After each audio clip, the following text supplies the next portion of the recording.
thank you for being here. We're really excited to have you. And I am going to go ahead and introduce our opening readers. So tonight we have, and I'll just read them in order. And what we usually do is just go rapidly in order, sort of not a lot of introduction or anything, just, quickly in succession. So, and please, if I say your name incorrectly, correct me. Okay, so Gretchen Rockwell, then Cyan J, then Ivana Aponte, and then Calypso Jane Selwyn, Vasanta Sambamurthy, Jing Ying Yang, Steve Holst, Grace Schulman, read by Ginny Masulo, and Kate Davis. And without further ado, let's hear from Gretchen Rockwell. Oh, and by the way, this is in the chat if you want to follow along in an access copy. Gretchen Rockwell, thanks for being here. Thank you for having me. So my name is Gretchen Rockwell. I am a white person wearing glasses. I have teal hair, but it's pulled up in a bun. I'm wearing a black jumper, and that's maybe unfortunate since I'm on a black background because it's dark here. So I just look like a floating head. So it is about 1 a.m. here, just after 1 a.m. here in Scotland, and I'm thrilled to be here. So I'm going to read a poem called I Share an Article Announcing Spinosaurus is Now Confirmed to be the First Aquatic Dinosaur. And when my friend Kay says she loves the mermaid Spinosaurus, I nearly cry because I love dinosaurs with unholy glee, and I didn't think to call them that, would never have. And even now, with everything going on in the world, I can still be struck numb with beauty, even the idea of it. And Kay is right. I imagine Spinosaurus aegypticus gliding through the murky rivers, monster and mystery and mermaid all at once, all teeth and tail. And this is beautiful to me, which maybe says something about my idea of beauty. In that post, I said I'd had a sad and stressful day, and Kay said, I'm also in love with the fact they proved it by building a giant robot tail and thrashing it about in various simulations. Also, if you need to chat, I'm around. And I too love the idea of making a robot mimic emotion, something ancient coming back to life in some small way.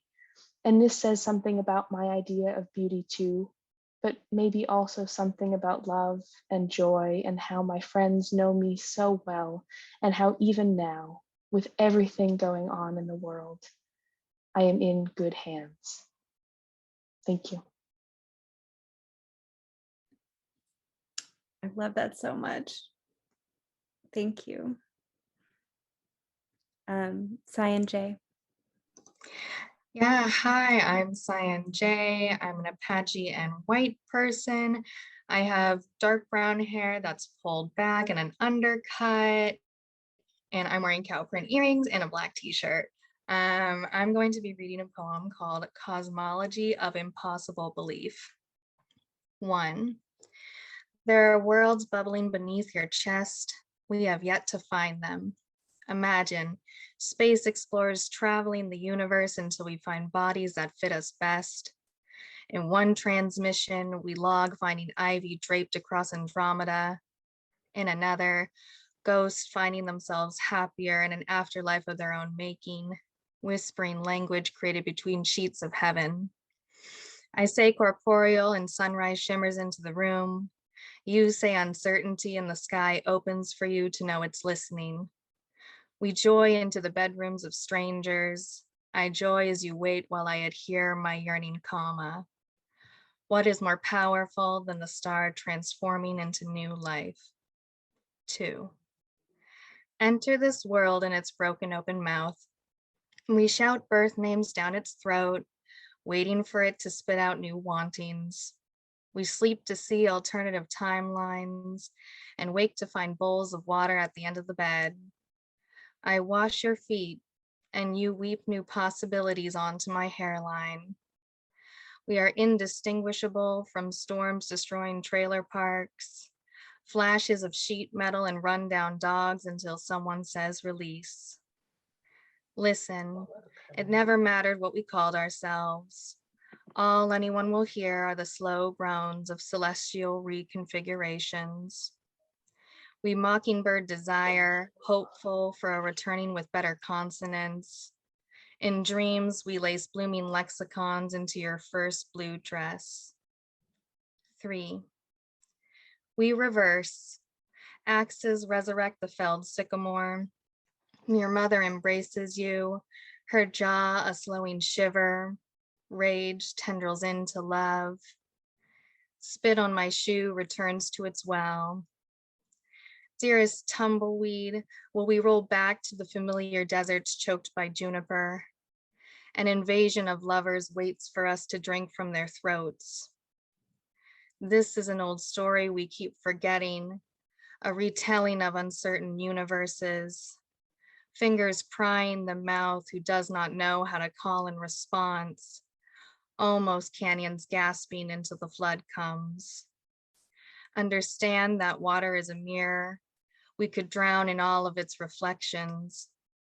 We backstroke to memories under the moon where fingers snagged on zippers, and I called to you with sounds that became your welcomed echo.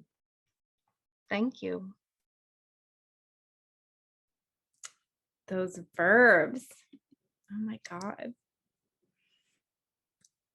Our next poet is Ivana Aponte.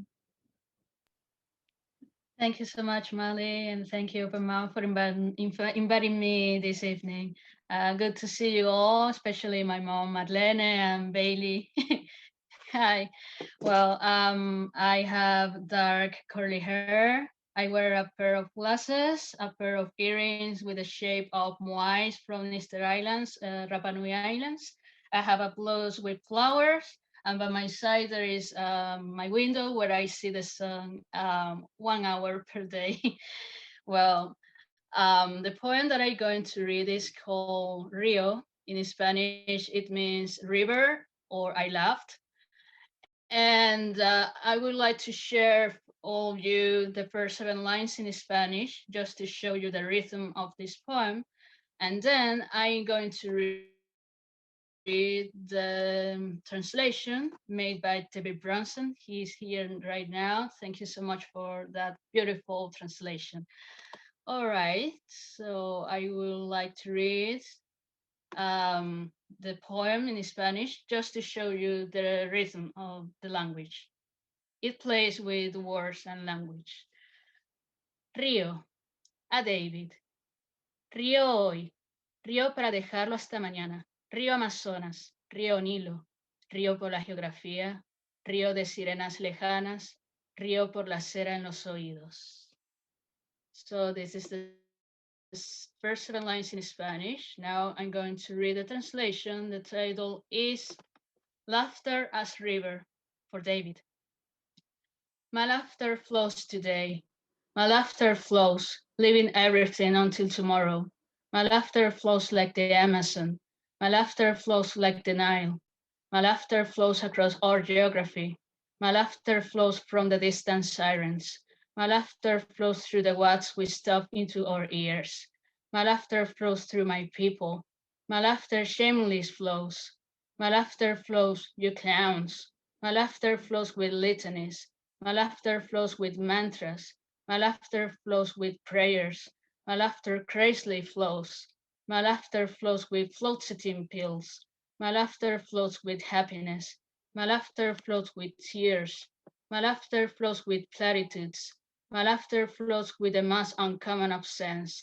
My laughter flows with snot in a handkerchief. My laughter flows with roadkill.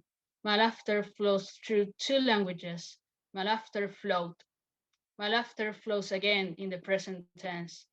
My laughter flows if you're those. Let your laughter flow, darling. Let it flow. Let your laughter flow, Heraclitus. Let it flow, man. Let your laughter float with music, my love. My laughter flows with streetcars, parachutes, and howls. My laughter flows with words. My laughter flows with poetry. My laughter flows intransitively. My laughter flows with broken teeth. My laughter flows with mud. My laughter flows with kisses. My laughter flows and swirls. My laughter flows until orgasm. My laughter flows through the mountain. My laughter flows with hazel eyes.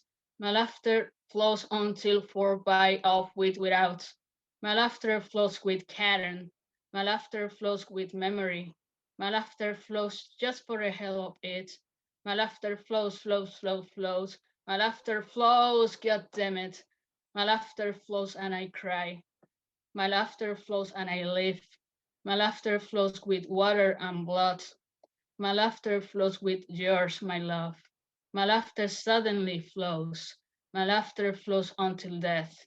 My laughter flows until the mouth of the river. Thank you very much.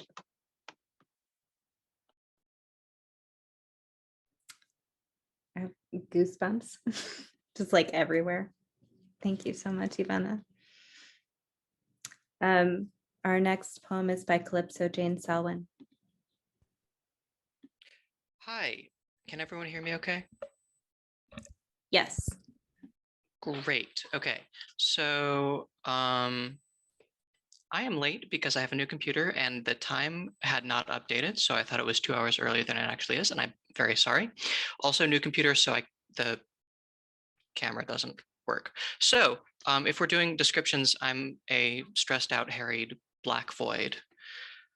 Cool. Poem.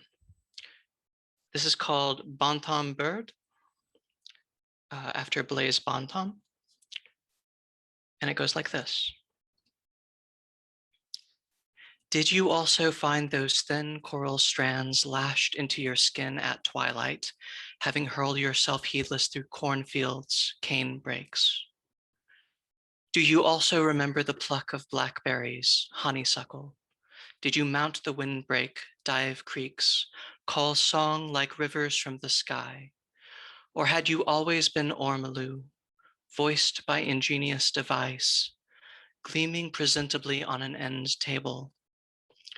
Mother, I know the window's false sky, the gasping pavement, head twisted back, bones filling with mercury, and jagged wheels displacing flesh to spin and mesh, and pipes to sing, and swivel joints to turn my head to silver thought and metal wing, to be a shining, splendid sight, a gilded, lilting, pretty thing, with feathers made for less than flight, then flight, then flight, a flywheel slips, a mainspring wound too tight. Ask mercy from the fingertips of any scrutinizing right, whose whitened teeth and diagrams will spread my bones along the page in faint lament, lament, lament.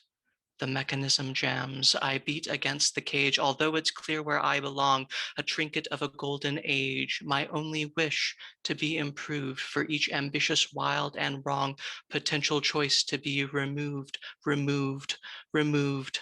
My mother's voice, my wired mouth, our pretty pre-recorded song.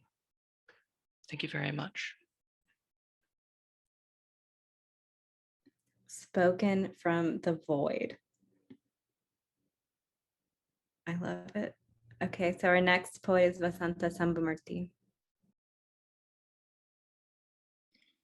Okay, hi everyone. I'm Vasanta.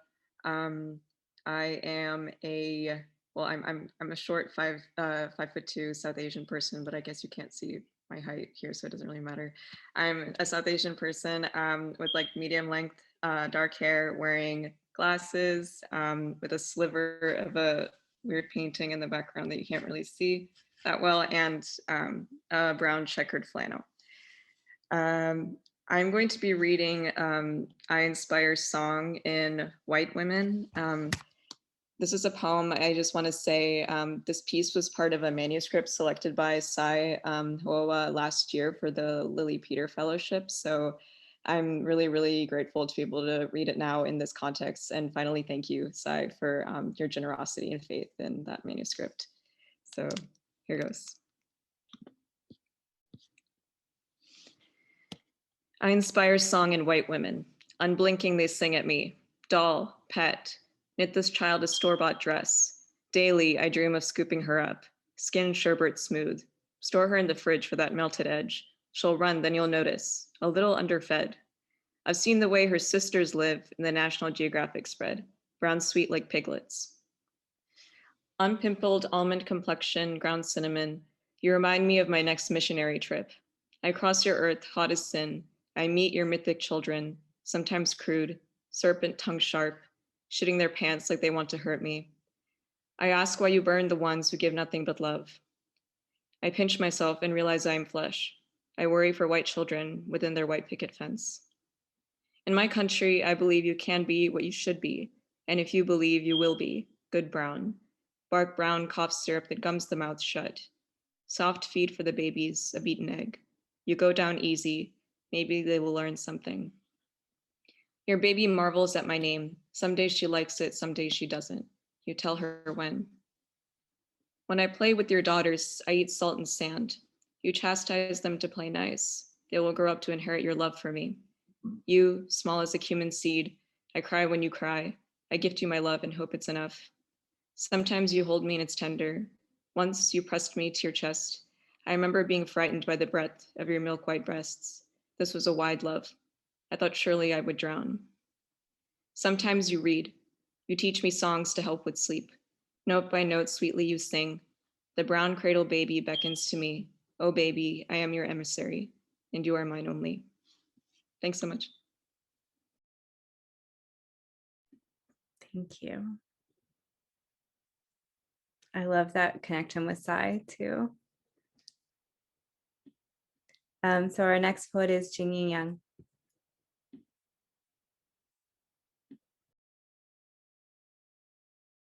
I think you're muted, Jingyi. Oh, yes. I Hi. need to unmute the first time on the Zoom. And I am Chinese with black hair and wearing the glasses and wear the, what is it called, the flannel cowboy shirt.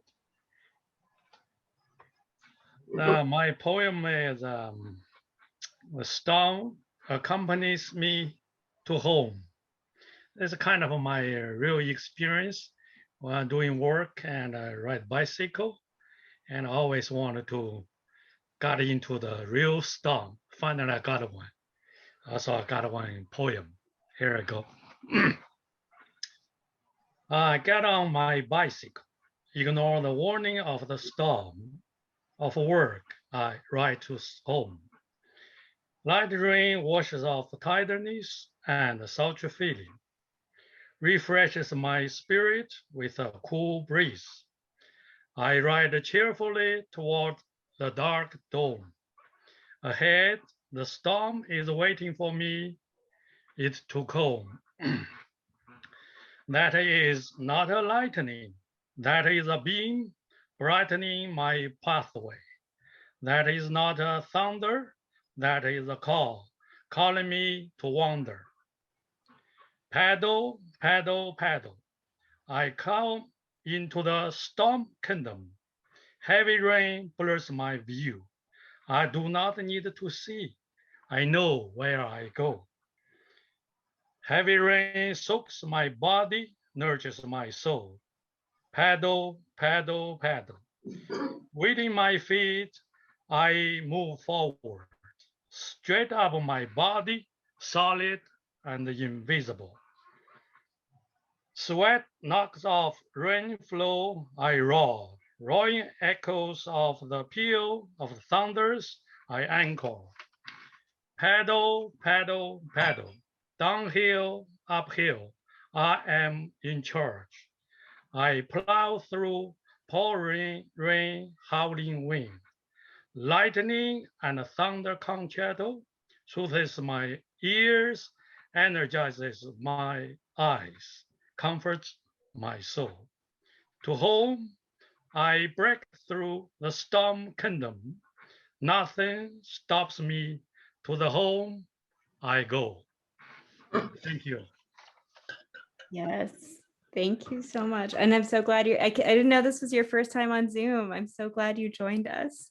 Yes, we haven't seen each other for more than 2 years. I think it's been maybe not 2 years, but definitely since at least November of 2019. Yes. Because because you came to the festival that yeah, anyway, we can talk about it later. But thank you so Okay. much for being here. I'm so glad to see you. Yeah, I'm glad. So our next poet is Steve Holst. A limerick sequence. Can you hear me? Yes. Yeah, well, I sent a bunch of limericks to Noelia and she picked out 5, so they're probably pretty good. I am a white guy. I have white hair covering most of my head, and it's made up by some on my chin here. I have a face that takes up about the lower half of the front of my head, and it is obscured by General Dollar reading glasses. And I guess that's about it. Lyricists, I should mention, are the professional wrestlers of literature. Number 1 is for my sweetie, who's always saying she's only human. And it's called Love Poem to My Species. This disclaimer you constantly voice, I'm only human, gives cause to rejoice.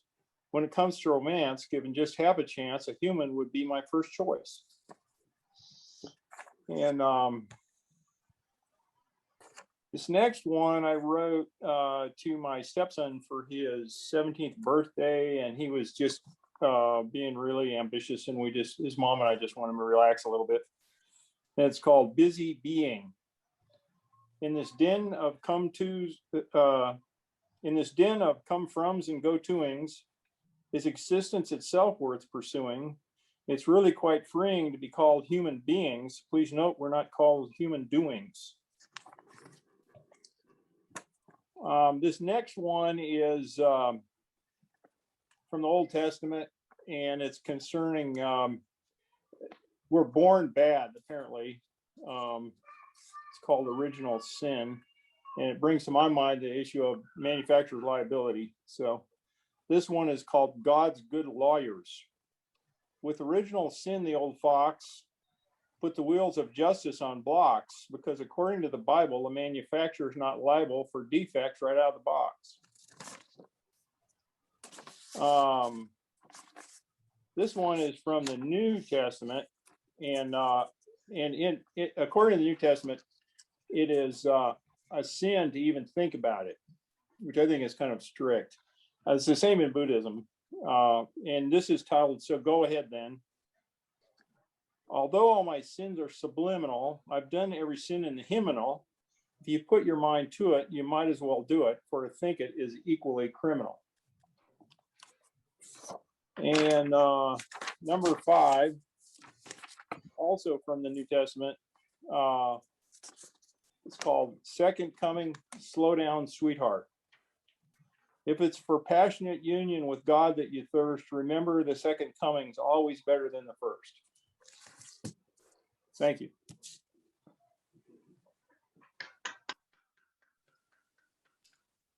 Steve Holst is for those of you who don't know, a limerick writing legend in Northwest Arkansas. And in my opinion, those do not disappoint. Well, thank you. Love them. Okay, so our next poet is Jenny Masulo. Hi, Jenny. Hi. I'm going to read a Grace Schulman poem.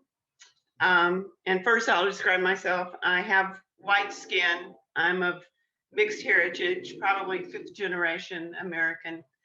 I have on a green turtleneck, and I have gray-brown hair and a braid, and I'm also going to put on my Dollar General glasses to read this poem.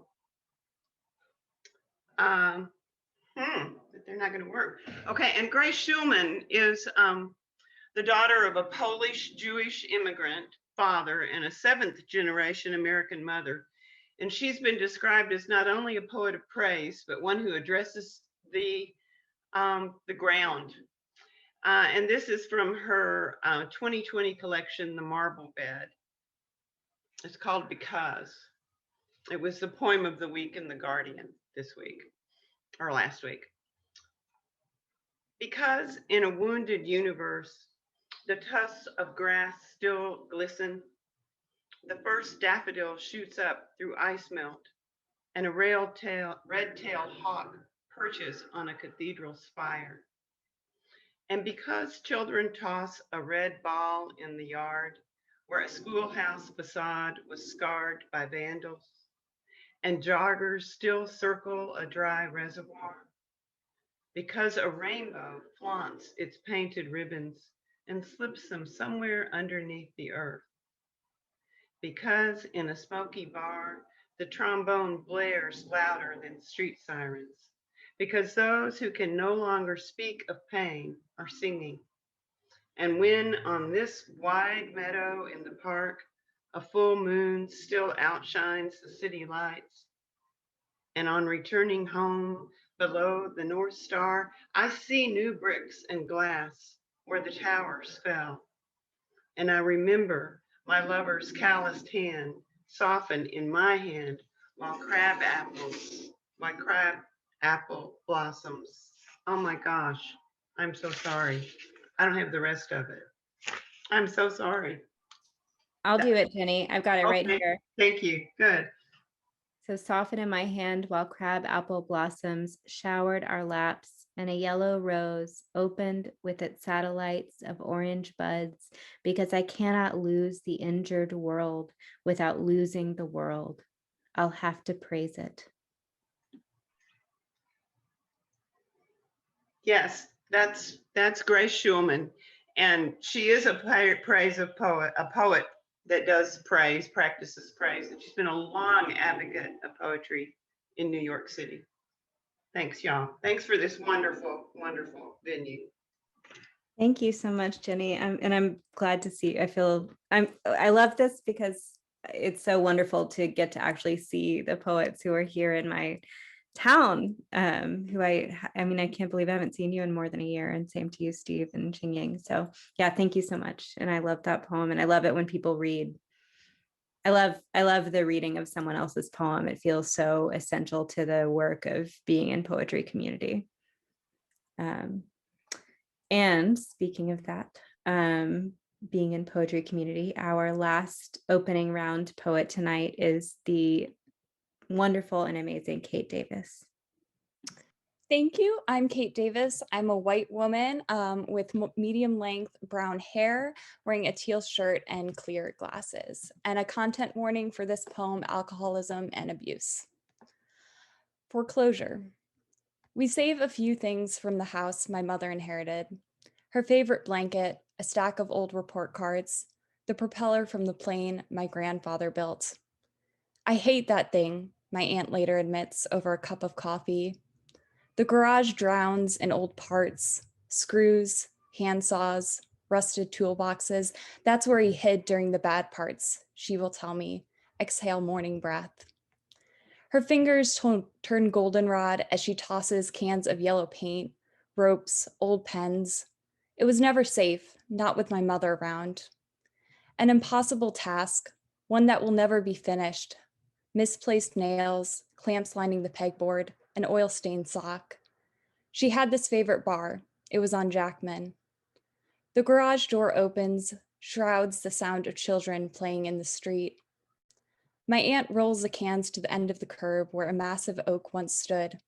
But your mother, she got the worst of it, the worst. My mother doesn't tell these stories, and I don't ask.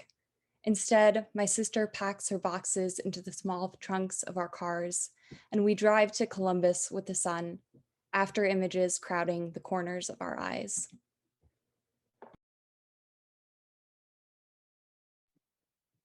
Okay, that's so beautiful. Thank you. So we'll just go straight into our featured reading, if that's okay with everybody. But first, let's just tell all these opening readers how amazing they are with your little clap emoji or whatever clapping in your screen. It's such a gift to have people's voices come together in this way. So I'm realizing now that we failed to discuss this earlier. Kevin, are you comfortable going first? Yeah, that's totally fine. I assume that was the case anyway. Okay.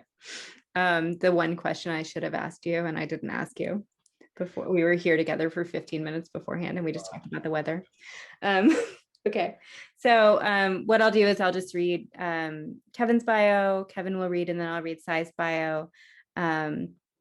I know that Gwen is the one who met Kevin initially. So Gwen, if you want to say a couple of words about bringing Kevin here, you are welcome to do that. I'm in the middle of typing and linking. Okay, I'm so here. sorry to put you on the I spot. can't do that at the same time, but I'm just so excited that Kevin is coming, and I got to see your work before it was in this book, and I just knew that it was so book worthy, and then the book is amazing, and everybody should buy the book. All I'm going to say is, like, this book is amazing, and you all should buy it, and I'm too overwhelmed with excitement to talk. So there are the links. I'm sorry to put you on the spot, Gwen. I just, you know, we're all human here. So I'll just tell you, Kevin Latimer is the author of Zoetrope and co-organizer of Grieveland. His poems can be found in Jubilat, Poetry Northwest, Storm Cellar, and elsewhere, and you can find him at squeezegently.com. So this is Kevin Latimer. Thank you so much for being here. Thank you all so much for having me, and thank you for all the poets I got to hear read poems. That was great. I am a Black man. I have very short hair, which is covered up by a black beanie, and I am wearing a blue denim shirt. And there is a gray slate wall behind me. Very exciting room features, I know. I'm going to read 4 poems from my book, Zoetrope, which came out in August of last year. And this book is about grief and Black death and the performance of trauma. So I'm going to read 3 poems from this book and 1 poem from a new book. And the first poem I'm going to read is called, can everyone hear me okay before I start, by the way? Cool, great. This first poem is called Vertigo. I am waiting for the bus across the street from a funeral home, and there's a funeral happening, and it's very windy, and everyone outside is clapping, and I don't understand why, and I don't understand a lot of things until I see this. The sky is slumping like well-worn plastic, and suddenly there are balloons everywhere, and everyone's hands are like mini thunderclaps and gospel singing in unison. And now all the balloons are popping, and I am telling this to my therapist, and he's looking at me like I'm crazy, and I'm very trusting of my cognitive abilities, and I know this. Joy and grief are dancing on every sidewalk, and my mind is in constant vertigo. And what a queer thing that is. And I can't stop staring at this funeral procession, not even when the sidewalk crumbles beneath me and everyone starts crying at once. And I'm crying too. And I'm falling into this black pit. And some man in his funeral dress comes and catches me. And he takes me into his arms and he holds me and he whispers, shh, everything is gonna be all right. And everything is.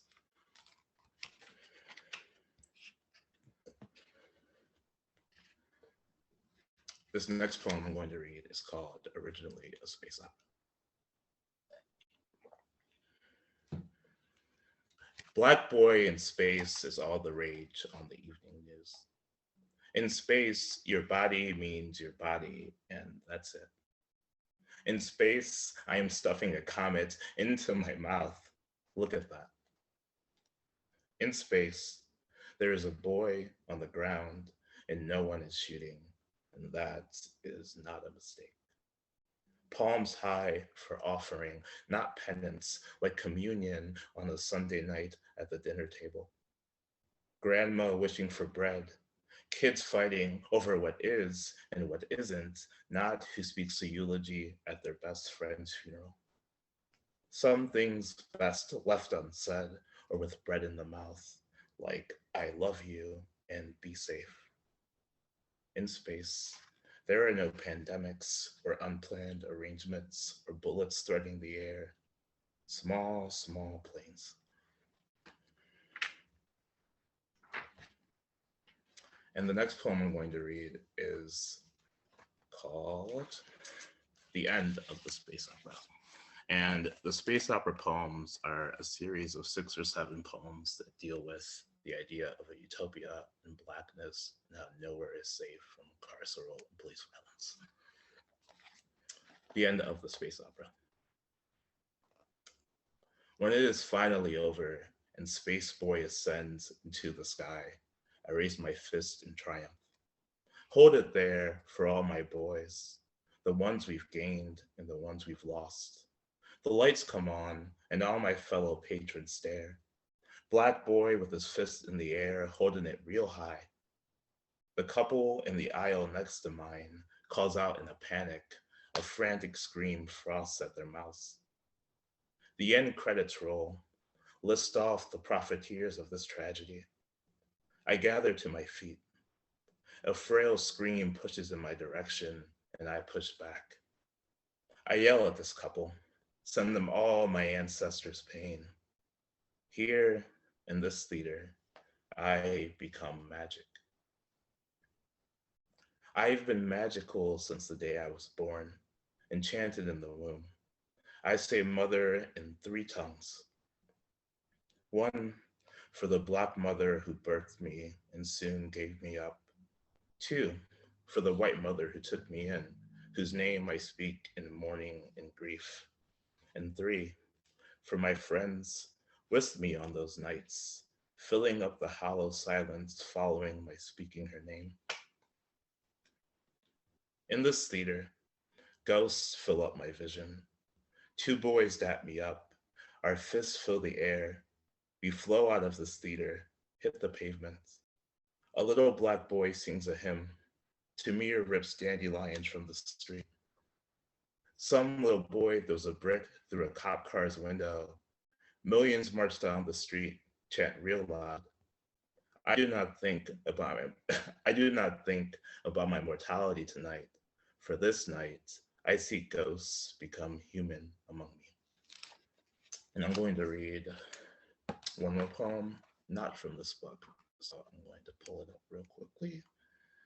And this poem is from a new book I'm working on called Squeeze Gently, which deals with nostalgia and what we think about when we think and critique nostalgia. And it sort of takes place in the lens of the 90s television show, The Fresh Prince of Bel-Air.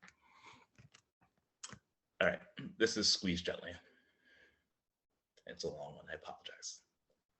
Pivoting onto the stage, Will Smith entering the Banks residence with a pearly white smile and a bag dripping with Philly cheesesteak grease on DePhil's freshly clean carpet. Insert a laugh track here.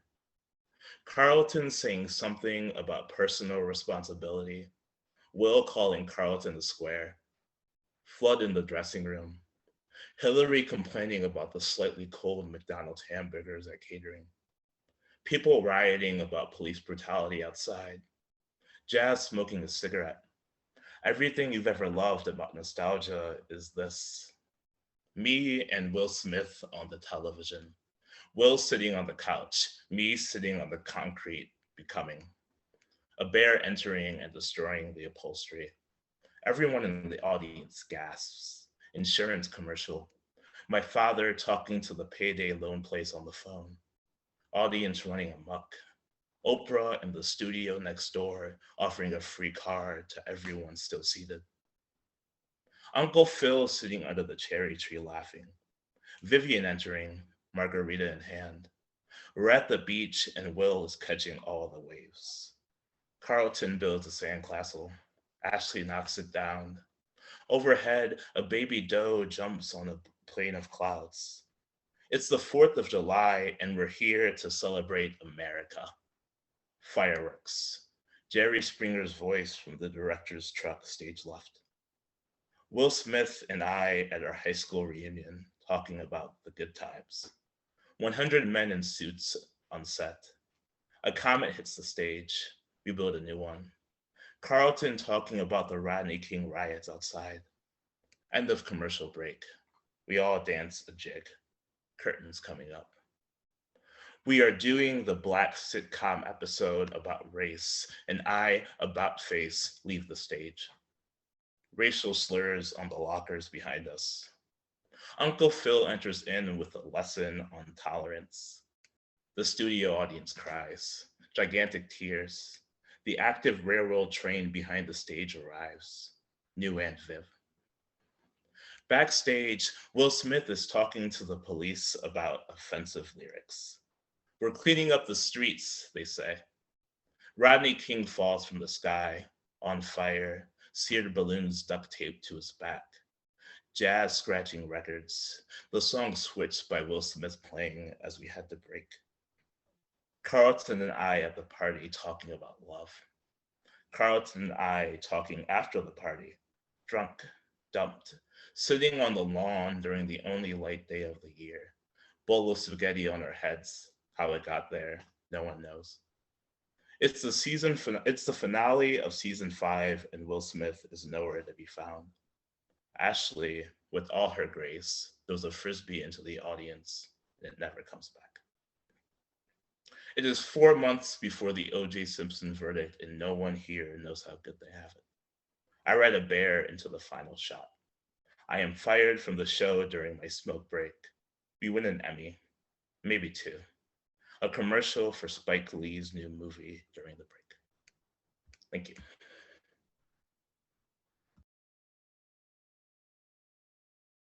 Thank you so much, Kevin. I love the cadence of your reading of that. Thank you. So I'll just introduce Sai, who is led a wonderful workshop today, actually, that I think is really engaged. Kevin, I wish that we had all been there together, because I think was really engaged with some of these questions that actually have come up throughout the night, but specifically about like what it means to navigate trauma and what's the role of the poet in dealing with the public. So maybe we can talk about that after the reading. So I'll just say quickly, Sai Hoai is a Comanche South Arapaho poet. He received his MFA in creative writing from the University of Arkansas. He's published 2 collections of his work, Ancestral Demon of a Grieving Bride from University of New Mexico Press, which is just out, and Velroy and the Mandishi Mafia from West End Press in 2009. In 2013, Sai was a recipient of the National Endowment for the Arts Literature Fellowship, and we're really excited to have him here. So thank you so much, Sai, for joining us, and we look forward to hearing your poems. Thank you for having me. I just want to tell everybody, thank you for sharing your work and reading. And Kevin, that was a great reading. Thank you for sharing. And my first book, it's actually Velroy and the Matachi Mafia. Everybody gets that wrong, but that's all right. I'm going to be reading, this is my book, Ancestral Demon of a Grieving Bride. It's a little bit, carries along a little bit of Ozark, a little Southern writing, a little indigenous flow to it. So I will jump right into it. This first poem, it's entitled Jagged Winter Trail Designs. The wagon and mule, time and eternity, stop to change places. Their lean slope back shadow, my reservation. The moon moves like infested flower. At the river, bloody victories meet bloody massacres. They tell each other about their dead. Grandmothers eat buffalo instead of hamburger. After supper, guitar chords bite through gravestone. Then the one grandfather interrupts, walking off with his own skull as a lantern into the polar night. A snowshoe hare clings the ears of the sleeping and leaves prophetic dreams. It is quiet. One can hear the hair of the dead grow. The woods itself dressed in frozen children's clothes. Few of the living disguise themselves as pond beadwork.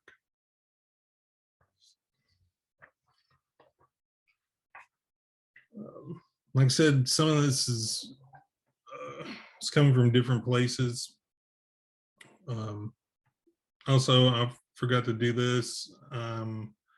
Indigenous male. I have a little bit short hair. I'm wearing a black shirt. I'm against a white background. So, this next poem, it's entitled Typhoning. This is the deepest part of the world. Birds don't fly here, but there is the sound of wings. The smell just a struggle in the earth underneath the musty floorboards. Monsters hatch fully grown from their eggs. Snaky legs indicate chaos. I carry sad omens. Slobber down the psychic's leg to her feet pointed backwards. I roll off the back of a skull strapped on top of a fox who shapeshifts into the irresistible. There's a Christian, Oklahoma shape and melancholic, caught at the entrance of a ditch, as is the best breath of me tornadoes into the next county.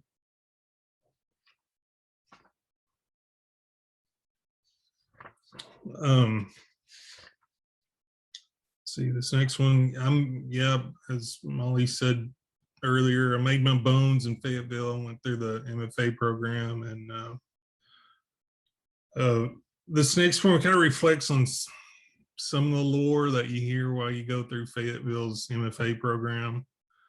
And this poem just, for me, captures, to me, it just leaves taste of Fayetteville in my mouth. So it's entitled Paniola, and it's titled after one of Lucinda Williams' songs, which I love. I love her voice.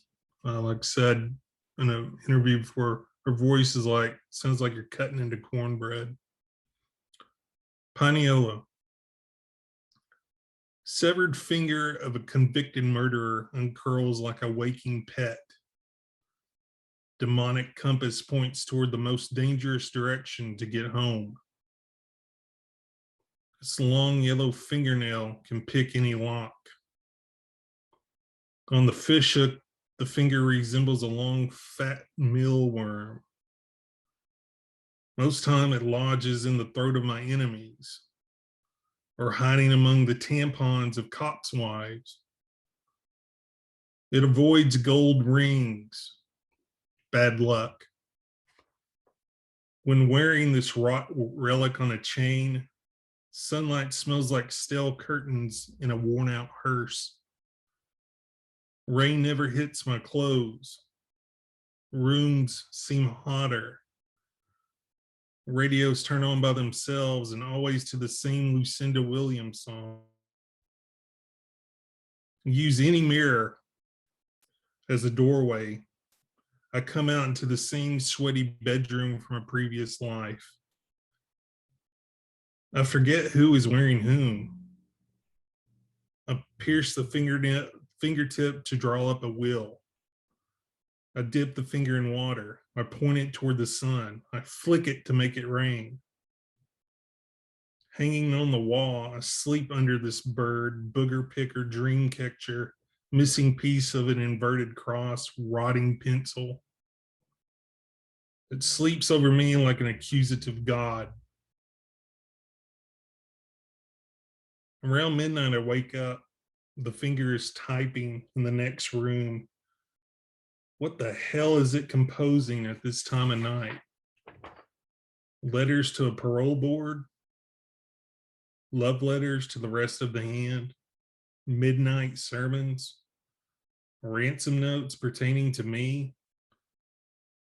Memoirs about life hanging from my neck?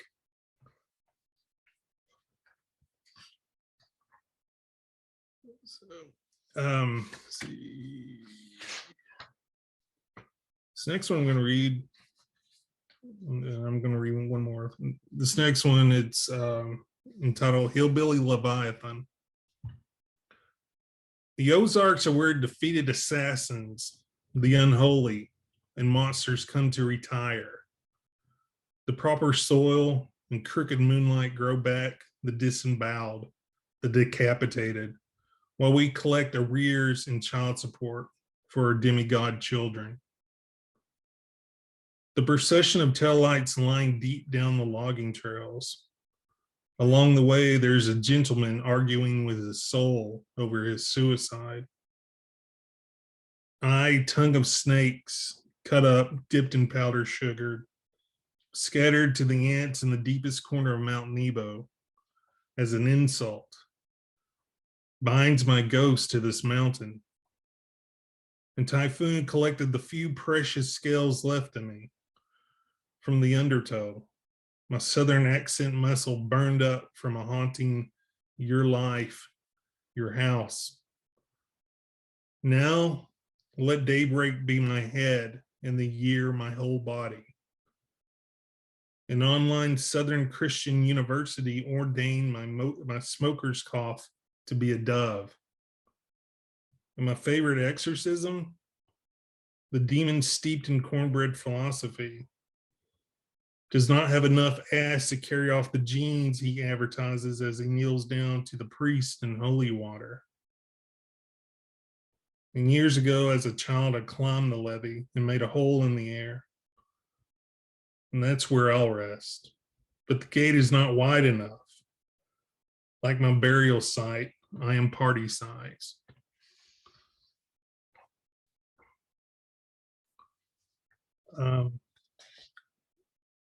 Next one I'm going to read. I don't know where it comes from. This is one of those poems that just comes to you and just lands in your brain, and until you file it or put it down on paper.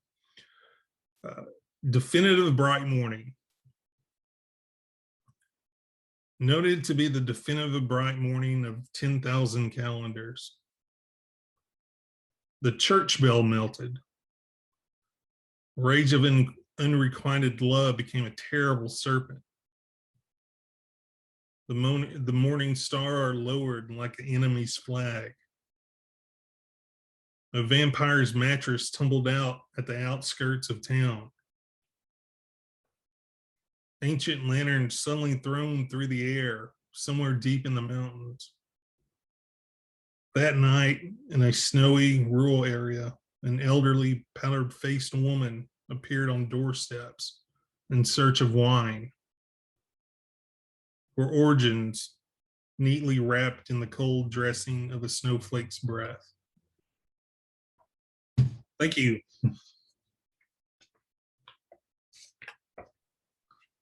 Thank you, Sai. I hope you're reading the chat and seeing everybody's reactions, both of you, Kevin and Sai, to your poems.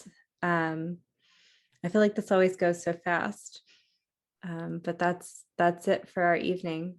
We're grateful to all of you for being here. Before you leave, Gwen's going to put some links to books in the chat.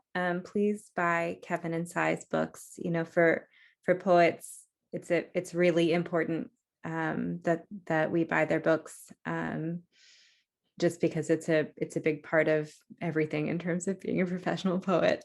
So please do buy Kevin's book, and please do buy Sai's book. And I'd like to just say one more time, thank you to all of the opening readers who came tonight and who set the stage for these. I love every month how what happens in the opening reading sort of creates an emotional framework for what happens in the reading. So thank you to all of you for being here. Thank you to Sai and Kevin.